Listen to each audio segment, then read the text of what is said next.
The Diocese of Grand Rapids ordained 3 people into leadership positions today. This as membership is on the rise due in large part to a growing segment of the population. 24-hour News 8's Marc Thompson has the story.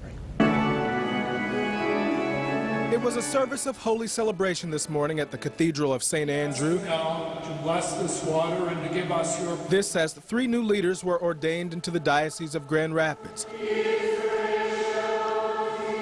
Reverends Michael Hodges and Daryl Kemp were ordained transitional deacons, and Reverend Luis Garcia was ordained into the priesthood.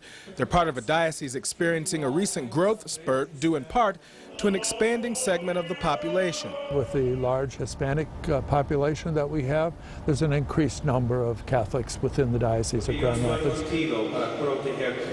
During the Easter season, Bishop Walter Hurley says they received 600 new members. Altogether, there are 175,000 Catholics throughout the 11 counties of the diocese.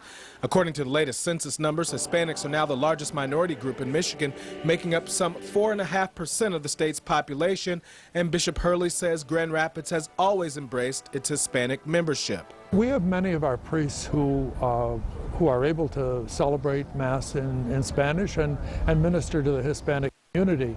Father Luis Garcia, who's being ordained today, he's from Colombia, so he is Hispanic.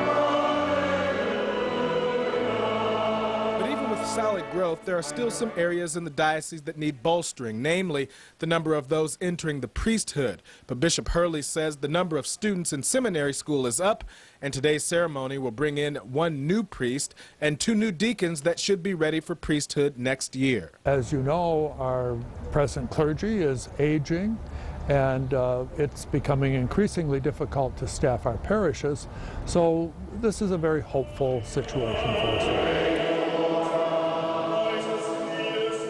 In Grand Rapids, Marc Thompson, 24-hour News 8. Bishop Hurley says the population of membership has shifted more to the suburbs in recent years as people relocate, according to the availability of jobs.